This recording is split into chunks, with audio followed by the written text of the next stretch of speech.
기도하는 가정이라는 제목으로 말씀을 좀 나누면 좋겠습니다.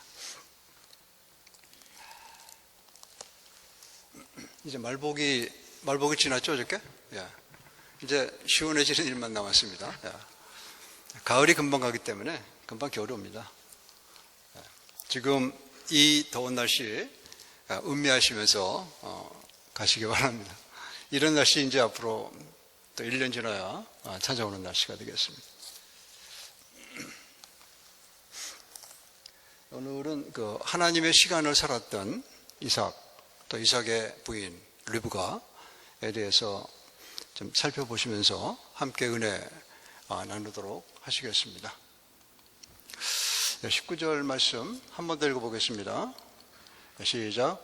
아브라함의 아들 이삭의 족보는 이러하니라. 아브라함은 이삭을 낳았고, 이렇게 됐습니다. 지금 그 족보란 단어가 나오죠? 이게 히브리어로는 톨레도시라는 단어입니다. 이거는 한 세대가 끝나고 다음 세대가 시작할 때 쓰는 단어예요. 그러니까 성경적 절차라고 할 수가 있죠. 우리로 하면 장례식 지내고 나면 이제 보내드리잖아요. 그런 거랑 똑같은 겁니다. 이 바로 전에 보면 아브라함이 소천해요. 175세. 그러니까 이삭 나이가 몇 살이죠? 175세면? 계산 금방 되시죠? 예, 100세 나왔으니까 이삭은 75세. 이삭이 75세에 아버지를 이제 하늘에 보내드리고 나서 이 땅의 족보란 거죠.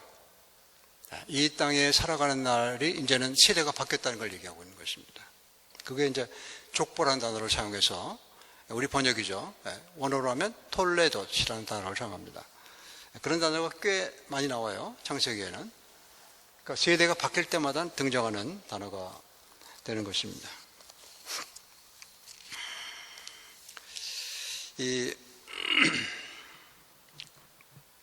그러니까 지금 이제 아브라함이 세상을 떠났으니까, 소천했으니까 하나님 곁에 있죠. 이 땅에는 혼자 남은 거예요. 자기의 보호자였고, 자기의 스승이었고, 삶의 아버지였던, 믿음의 아버지였던 아브라함이 없으니까 이제는 혼자 가게를 끌어나가야 되는 거예요. 그러한 시점에 왔다는 것을 19절에 얘기해주고 있는 것입니다. 그러니까 사람들은 죽으니까 태어나서 늙어서 죽는 걸 뭐라 그러죠? 인간의 시간이라고 그러는 거예요. 우리는 다 그 인간의 시간을 걸어가는 존재들입니다. 아무리 예수님을 믿고 하나님을 믿어도 그거는 피할 수 없는 삶의 현실이에요. 기라성 같은 믿음의 종들이 다 돌아가시는 거 많이 보셨죠? 네. 저는 CCC 창시자였던 빌 브라이트 목사님, 그분 대단한 믿음의 사람이었거든요. 그러니까 예수원에 올라오셨다가 차가 스톱을 했어요. 그러니까 지팡이를 들고 톡톡 치면서 발동할지어다 딱 그러니까 발동이 시작되는 거예요. 이게 대단한 믿음이거든요. 그러니까 엘리야 똑같잖아요. 다 소천하게 되는 겁니다. 그건 우리가 인간의 시간을 살아가기 때문에 그런 거예요. 근데 동시에 그걸 크로노스라고 그러거든요. 헬라 말로.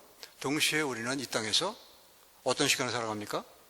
뭐 때문에 부르셨어요? 우리를? 구원이 뭐예요? 하나님의 시간을 살아 부르신 거예요. 우리는 두 개를 다 살아가는 겁니다. 하나님의 시간과 인간의 사람의 시간을. 크로노스와 카이로스를 같이 살아가는 존재가 부르심받은 존재라는 거예요. 이걸 사도 바울은 뭐라 그랬죠? 시민권이 하늘에 있다고 그러잖아요. 시민권이 하늘에 있다고 해서 이 땅의 시민권 포기합니까? 아니죠. 이 땅의 시민권 갖고 있는 거예요. 미국 시민권 갖고 살아가시는 겁니다. 동시에 저와 여러분은 하늘의 시민권을 갖고 걸어가는 존재란 말이에요. 이게 부르심받았다는 거예요. 이 부르심이 받지 못한 분들 이거 하나밖에 못 가져가는 거예요. 생로병사의 삶을 살다가 죽는 겁니다. 그 우리가 얼마나 특권을 갖고 살아가는지 아시겠죠? 성경이 얘기하는 게 바로 그거예요. 이삭을 통해서 그 얘기를 해주는 겁니다. 그 얘기가 마태복음에 나오는데요. 이거는 이제 사두개인들이 그런 사람이었어요. 종교인이었는데 하나님의 시간을 살지 못하는 사람들이었단 말이에요. 세속적인 사람이었단 말이에요. 제사장이었는데 세속에 물들어서 돈이나 잡고 뭐 이런 사람이었단 말이에요. 그게 마태복음에 주님께서 그들을 책하시면서 하신 말씀이 바로 이 말씀입니다. 한번 읽어보겠습니다. 시작. 나는 아브라함의 하나님이요 이삭의 하나님이요 야곱의 하나님이로라 하신 것을 읽어보지 못하느냐. 하나님은 죽은 자의 하나님이 아니요 살아있는 자의 하나님이시다. 그러니까 지금 그 예수님 시대에 2000년 전에 살았던 아브라함과 이삭과 야곱은 살아있다는 거예요 지금. 그러니까 마치 죽은 것처럼 여기고 있는 사두개인들을 꾸짖는 데 쓰신 말씀이에요. 이게 출애굽기 3장 6절에 나오는 말씀입니다. 이 말씀을 통해서 보면 주님을 믿고 구원을 받은 사람이라는 뜻이 뭔가를 잘 이해할 수 있는 대목이에요. 예수님을 영접하고 하늘나라에 적을 두고 하늘나라에 생명책에 이름이 있는 저 여러분은 하나님의 시간을 살아가는 존재란 말이에요. 그런 이삭의 모습을 우리가 보게 되는 것입니다. 그러니까 이것이 구원받은 자에게 주시는 하나님의 크신 은혜라고 할 수 있는 것이죠. 그런 거 우리가 행위로 살 수 있어요? 내가 하나님께 돈 많이 드린다고 얻어져요? 안 얻어지는 거 아니잖아요. 그걸 어떻게 얻어요? 하나님의 시간을 살아가는 사람이 내가 인간의 시간을 살아가면서 돈 많이 하나님께 드리면은 시간을 줘요. 하나님께서 그 시간을. 천만의 말씀. 절대 얻을 수 없는 거예요. 인간의 힘으로는. 그래서 이걸 은혜라고 칭한 겁니다. 사도 바울은. 그러니까 사도 바울 아주 엄청나신 분이에요. 그 구약 신약에 있는 그 모든 그런 것들을 망라해서 종합할 수 있는 능력을 갖고 계신 분이에요. 우리는 지금 2000년 후에 그분의 글을 읽으면서 그렇구나 이게 깨닫게 되는 것이죠. 그게 이제 요한복음 3장 16절 한번 읽어보겠습니다. 시작. 하나님이 세상을 처럼 사랑하사 독생자를 줬으니 이는 그를 믿는 자마다 멸망치 않고 영생을 얻게 하려 하십니다. 그러니까 영생을 살아가는 존재가 된다는 거예요. 믿는다는 것은 우리가 물론 인간의 크로노스를 살아가죠. 죽죠. 살다가 저녁에 다 죽습니다. 그러나 우리는 동시에 하나님의 영생을 살아가는 존재로 부르셨다는 거예요. 그걸 구원이라고 하는 겁니다. 이 말씀을요 우리가 세상이라는 단어 나오죠. 여기 세상을처럼 사랑하사 이는 그를 믿는 자라는 단어가 나오죠. 그 세상이라는 단어에 여러분의 이름을 넣으시고 믿는 자에다가 여러분의 이름을 넣어보세요. 두 군데 여러분의 이름을 넣으시는 거예요. 세상과 자라는 그 단어에다가 한번 읽어보겠습니다. 시작. 하나님이 세상을 허경열이처럼 사랑하사 독생자를 줬으니 이는 그를 믿는 허경열에게 멸망치 않고 영생을 얻게 하십니다. 이것이 믿음이란 거예요. 주님을 믿는다는 게 이런 겁니다. 하나님 나라에 들어가는 거 이거 이런 거예요. 네. 아시겠죠? 그러니까 저 여러분이 예수님을 영접하고 예수님을 나의 주로 모시고 걸어간다는 것은 바로 하나님의 시간대를 걸어갈 수 있는 길을 시작했다는 걸 얘기하는 겁니다. 아멘.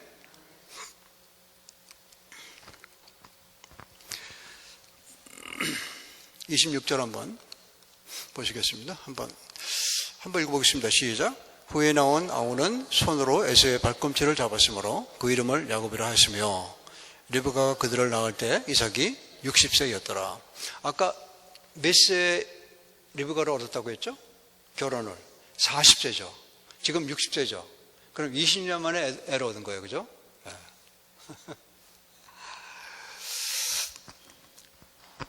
그러니까 아브라함이 175세에 소천하셨으니까 이삭의 나이 75세에 돌아가셨잖아요. 아버님이. 그러니까 60세에 낳았잖아요. 둘을. 에서와 이삭을. 그러면은 에서와 야곱이죠. 에서와 야곱. 이 두 손자, 아브라함의 손자는 15년간을 아브라함과 같이 지낸 거예요. 저와 여러분이 오래 사셔야 할 이유가 여기 있는 겁니다. 그리고 저와 여러분이 깨어서 하나님을 경외하고 걸어가야 될 이유가 여기 있는 거예요. 하나님의 시간을 걸어가게 되면 죽는 그 순간까지. 그러면 우리가 살아있는 동안에 주신 손자, 손녀들께 그들의 믿음의 길을 열어주는 역할을 저와 여러분이 하는 겁니다. 그 여러분이 신앙을 정말 신앙, 종교 말고 정말 신앙, 하나님을 의지하고 걸어가는 하나님의 시간대를 걸어가는 그런 삶을 살아가시면 단 1년이라도 단 10년이라도 손자, 손녀 때 하나님을 알게 하는 일을 하고 가는 거예요. 그러니까 죽는 그 순간까지 그런 거는 긴장을 놓칠 수 없는 거죠. 병들어도 그 긴장을 놓치시면 안 되는 겁니다. 내가 하는 말, 내가 하는 행동, 하나님의 시간대로 살아가는 거는 기도하는 거거든요. 기도, 그거 놓치면 안 되는 거예요. 말씀, 성경 읽는 거, 말씀에 순종하는 거 놓치면 안 되는 겁니다. 예배 놓치면 안 되는 거예요. 그게 하나님의 시간대로 살아가는 겁니다. 그러니까 참 이삭은 행복한 사람이었죠. 아버님이 손자밖에 없었으니까 손자 둘을 15년 동안 접촉하면서 살았으니까 그걸 보는 이삭의 마음 얼마나 행복하고 뿌듯했을까요? 이삭은요, 자기 아버지에 비하면 나는 신앙이 좀 약하다 생각했던 사람이에요. 그러나 실제로 우리가 오늘 본문을 통해서 보면 아브라함 못지않은 신앙을 갖고 살았던 사람입니다. 스타일은 달라요. 아브라함과 전혀 다른 스타일이에요. 그렇지만 아브라함에게 있던 그 믿음, 못지않은 믿음을 이삭도 걷고 걸어갔던 사람인 걸 알 수 있게 되는 겁니다. 그걸 좀 살펴보려고 하는 거예요. 그러니까 아브라함에게 주신 그 약속이 있죠, 그죠? 그 약속이 뭡니까? 그게 창세기 12장 7절에 나와요. 한번 보시겠습니다. 예, 한번 읽습니다. 시작. 여호와께서 아브라함에게 나타나 이르시되 내가 이 땅을 네 자손에게 주리라 하신지라. 자기에게 나타나신 여호와께 그가 그곳에서 제단을 쌓았다는 거죠. 예배했다는 것이죠, 하나님을.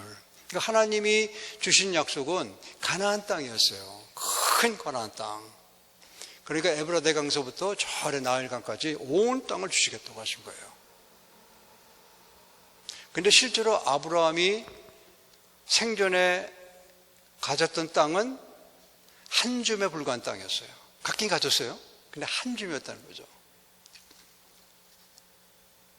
그 땅이 바로 세겜에 있던 에브론에게 산 매장지였어요. 아내 사라가 죽으니까 죽은 사라를 매장할 수 있는 굴을 하나 산 거예요. 막벨라 굴이라고 그래요. 그리고 굴에 따른 조그만 밭. 한 줌에 불과한 티끌과 같은 그것밖에 못 갖고 소천한 거예요. 이 땅에서. 그러니까 하나님은 어마어마하게 큰 땅을 약속하셨는데 실제로 아브라함은 그밖에 생존시에 갖고, 그것도 아내 사라가 275세에 죽잖아요. 그러면 135세 아니에요? 그럼 아브라함이 170세 죽으니까 40년 동안 갖고 있던 땅은 그 하나밖에 없었던 거예요. 그래 죽은 겁니다. 근데 이게 굉장히 우리에게 신앙적인 의미를 주는 게 이런 거예요. 디모데서 2장 4절 한번 읽어보겠습니다. 시작. 하나님은 모든 사람에게 구원을 받으며 진리를 아는 데 이르기를 원하느니라 그러시잖아요. 그러니까 하나님의 꿈은 온 인류가 모든 사람들이 하나님을 의지하며 걸어가는 그러한 사람 되는 걸 하나님 원하신단 말이에요. 그런데 붙잡고 듣는 저 여러분 같은 사람이 어떻게 그렇게 하겠어요? 그런데 쓰임 받겠어요. 예수님은 물론 온 인류를 위해 십자가에 못 박혀 죽으셨는데 안 믿잖아요. 많은 사람들이. 대부분이 안 믿잖아요. 그러면 믿는 우리가 뭐 한 1대 99 될까요? 그런 사람들을 어떻게 하나님 믿고 걸어가는, 구원받는데 우리가 쓰임 너무 보잘것 없잖아요. 바로 이 원리가 적용되는 거예요. 아브라함에게 큰 하나님의 크신 그 가나안 땅을 약속하셨는데 한 줌의 땅밖에 없는, 보잘것없는 땅이죠. 그게 뭐겠어요? 한 줌의 땅이 저와 여러분에게는. 하나님은 모든 사람들이 막 그 이사야에서 노래하는 거 보면요, 막 바다에 물이 넘친같이 하나님을 찬양하는 소리가 온 땅에 넘치리라 뭐 그런 얘기 하잖아요. 말라기도 하박국도 그런 얘기를 합니다. 그게 뭐겠어요? 아브라함의 소유한 작은 한 줌에 불과한 그 땅이 뭐겠어요? 우리 그밖에 할 수 없는 거예요. 우리가 그거 쓰임받는데 엄청난 하나님의 꿈을 어떻게 실현시키는데 쓰임받겠어요? 그게 뭘까요? 내가 하나님 잘 믿는 거예요. 나부터. 내가 하나님 예배하고, 내가 하나님께 기도하고, 내가 하나님의 말씀을 읽고, 순종하고, 이게 재산이란 말이에요. 그게 아브라함에게 주신 막발라 굴이란 거예요. 우리에게 주신. 그리고 여력이 있으면 그러면 내 주변에 있는 한 사람, 예수님께로 데리고 와서 예수님을 믿게 도와주는 그것밖에 없는 거예요. 어떻게 계란을 쳐서 돌을 깨겠어요? 하나님이 그 크신 꿈을 어떻게 성취하겠어요? 계란 갖고. 그건 내가 주님 안에 주님의 믿음을 꽉 붙들고 나머지 여생을 걸어가는 수밖에 없는 거예요. 그리고 하나님이 나에게 성령을 주시면, 성령 주시면 전도가 되는 거예요. 흘러넘치게 됩니다. 성령 충만하게 되면. 그러면 안 믿는 영혼들을 주님께 인도하는데 쓰임받을 수 있게 되는 겁니다. 할렐루야. 네, 그걸 하셔야 돼요. 내가 먼저 하나님의 시간을 걸어가야 되는 거죠. 그게 중요하다는 게 하나님 보시기에는. 여력이 되면 그 시간을 놓치고 걸어가는 내 옆에 내가 잘 알고 있는 한 사람을 주님께 데려오기 위해서 기도하고, 또 타이밍이 되면 도울 수 있는 건 돕고, 또 그러다가 마음에 심경의 변화가 생기면 소개하고, 자영이 같은 좋은 전도지로 소개하면서 걸어가는 거죠. 한 명 전도할까 말까 하잖아요. 일정 동안. 참 우리에게 주는 그 의미가 크다고 생각을 하고, 이러한 내용들이 족보라는 단어 속에 들어와 있는 것입니다. 톨레도시라는 단어 속에 이러한 내용들이 들어와 있는 거예요. 아브라함과 이삭은 참 여러 가지로 스타일이 다르다고 그랬죠. 아브라함은 굉장히 활동력이 강했던 분이에요. 굉장히 강했습니다. 314명 가신들 데리고 그 엄청난 대군을 무찌르잖아요. 소돔과 고모라 멸망시키고 조커로 잡아간 이 사람들 밤에 기습해갖고 완전히 그냥 박살냅니다. 다 데리고 와요. 그러니까 이런 걸 보면은 아브라함에게는 이삭이 없던 그런 활동력이 있었다는 걸 보게 되는 것이죠. 이삭에는 그런 게 없었어요. 그러나 이삭에도 동일한 하나님의 특별한 능력이 있었는데 그거는 생각하는 사람이었다는 거죠. 이삭은 조용한 사람이었어요. 있으나 마나한 사람이었단 말이에요. 겉으로 보기에는. 그러나 그는 생각하는 사람이었다는 거죠. 이게 이삭이 갖고 있는 독특한 강점입니다. 활동은 별 볼 일 없는 것 같아요. 그러나 이삭은 하나님께서 아브라함에게 이루셨던 하나님의 나라를 계승할 수 있는 그릇으로 삼았다는 것이 그런 아브라함이 갖고 있었던 스타일이 강건했다. 하나님 보시기에 기쁨이 됐다는 것을 우리가 보게 되는 것입니다. 21절 다시 한번 읽어보겠습니다. 21절. 네, 시작. 이삭이 그의 아내가 임신하지 못함으로 그를 위하여 여호와께 간구하매 여호와께서 그의 간구를 들으셨으므로 그 아내 리브가가 임신하였더니. 그러니까 우리는 언제부터 이삭이 기도 시작했는지는 몰라요. 안 적혀 있어요. 그러니까 40세 아내를 얻었는데 어느 정도 시간이 지났겠죠. 1년, 2년 지나면서 애가 안 생기니까 그게 뭐 5년인지 10년인지 확실히 알 수는 없습니다. 그러나 그가 그 문제를 위해서 여호와께 간구했다는 거. 이건 아브라함에게 볼 수 없는 장면이에요. 아브라함에게 이런 게 없습니다. 그러니까 이삭은 기도의 사람이었다는 거죠. 똑똑했던 사람이에요. 그 당시에. 믿음의 조상 가운데 이런 사람이 없어요. 나중에 보면 욕 같은 분이나 기도하는 사람이었죠. 근데 여기서 보면 본문을 간구하매라는 말로 이렇게 간절하게 표현하고 있는데 이것을 좀 더 원어로 들어가 보면요. 이거는 현재 진행형이에요. 그러니까 팩트나 이루어진 게 아니고 현재 진행형이에요. 이게는 뭘 얘기하냐면 이삭은 아내에게 애가 없다는 것을 알고 눈치채고 문제가 있다는 걸 알고 기도에 들어갔는데 하나님이 그 기도를 들으실 때까지 기도했다는 거예요. 우리말이나 영어 번역에는 놓치는 대목입니다. 간구하매가 이게 현재 진행형이에요. 기도에 용서했다는 거죠. 질긴 기도에 용서했다는 거죠. 하나님이 들으실 때까지 하는 거. 기도 제목 하나 갖고. 바쁜 분들은 기도 제목을 하나 갖고 있다가 바쁘니까 잊어버리잖아요.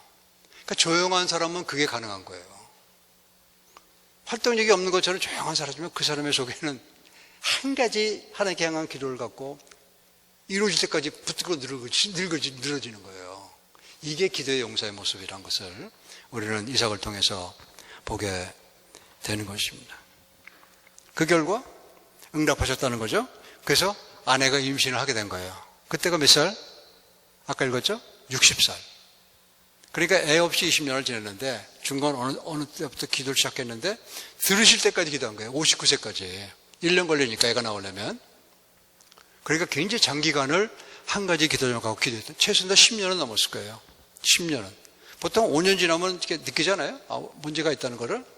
그러면 기도를 시작하는 거죠. 한 15년 정도는 기도했을 겁니다. 그건 제 추정입니다. 이러한 그 조용한 이삭의 모습 속에서 우리는 어떤 말씀이 생각이 납니까? 시편 1편 3절 말씀이 생각나는 거예요. 올렸나 모르겠네요. 네, 한번 읽습니다. 시편 1편 3절 시작. 그는 시냇가에 심긴 나무가 철을 따라 열매를 맺으려고 그 잎사귀가 마르지 아니함 같으니 그가 하는 모든 일이 다 형통하리로다. 여기서 뭐 시냇가에 심긴 나무라고 했잖아요. 시냇가에는 뭐가 흘러요? 물이 흐르죠. 뿌리가 그 얼마나 물이 많아요. 그 근처에 물이 흐르니까 그 물을 마시면서 나무가 컸다는 거죠. 딱 이삭을 얘기하는 말처럼 저는 들립니다. 흐르는 물이란 뭘까요? 하나님의 생수의 물인 거예요. 하나님의 은혜의 물, 하나님의 의의 물, 하나님의 치유의 생수가 흘러가는 그곳에 뿌리를 내는 겁니다.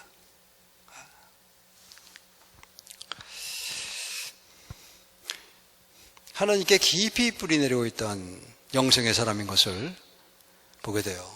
그러한 생수는 나중에 요한복음에 보면 성령님을 의미합니다. 7장에 나오면 딱 나오고 있어요. 성령님이라고. 성령님이 흘러가는 그 곁에서 뿌리를 내리고 있던 사람이었다는 거예요. 그러니까 조용하고 아무것도 하는 것 같지만 사실은 이 사람은 내적으로 엄청 강력한 힘을 갖고 있던 사람이라는 것을 우리가 이런 말씀을 통해서 보게 되는 것입니다. 아브라함은 그렇지 않았죠? 아브라함은 시행착오를 많이 하잖아요. 그러니까 뭔가 내가 한번 해보고자 하는 그러한 의도가 있던 사람이란 말이에요. 그 베드로 같은 사람이에요. 아브라함이.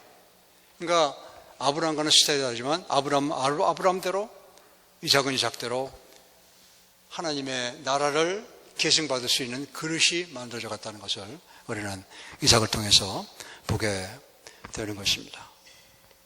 그러니까 이삭에게는 소위 얘기하는 자강력이 없는 거예요. 뭐든지 하나님을 의지하면서 하니까 내가 자강을 통해서 내 스스로 뭔가 강해져서 이루고자 하는 그러한 생각이 1점도 없는 사람이란 거예요. 이삭을 보면서 제가 상당히 많이 회개를 하게 되는 거죠. 이런 대목을 보면서. 물론 저희들은 하나님 앞에 늘 부족한 자로 걸어가야 돼요. 그래야 하나님의 은혜가 우리에게 임하는 것입니다. 내가 자강을 갖고 이렇게 걸어가면요, 영적으로 내가 대단하지 이러고 걸어가면요, 하나님이 딱 끊어버리시는 거예요. 그 교만이라고 그러거든요, 그런 거를. 그러니까 우리가 하나님 앞에 늘 겸손한 마음으로 걸어가야 은혜가 흘러가는 거예요.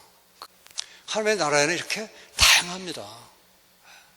아브라함 같은 사람만 믿는 사람이 아니고 이삭 같은 사람도 믿는 사람이란 말이에요. 저 올수는 없는 것 같은데 그러나 그 사람 없으면 큰일 나는 거. 그 사람이 기도했고 그 사람이 뒤에서 다 서포트한 거거든요. 하나님과 관계성 속에서. 그 사람 없어지면 그러면 그 공동체 무너집니다. 무너져요. 하나님과 관계했던 사람이 없어지니까 큰일 나는 거예요.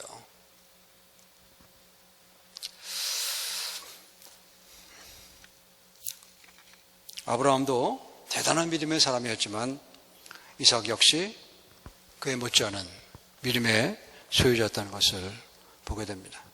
참 이삭 같은 사람 멋진 분이에요. 그 내면 들어가 보면 참 멋집니다. 그 속에 있는 생각하는 거라든지 그 속에 바라보는 거라든지. 아까 우리 시편 77편 읽었잖아요. 예배 시작할 때. 그런 사람, 하나님을 앙망하는, 이 땅에서 하나님을 앙망하는 사람, 그런 모습이 이삭에게서 보게 되는 놀라운 모습입니다. 영원한 하나님을 소망하면서 걸어가니까 그는 오늘로 내일도 하나님의 시간대를 걸어간 거예요.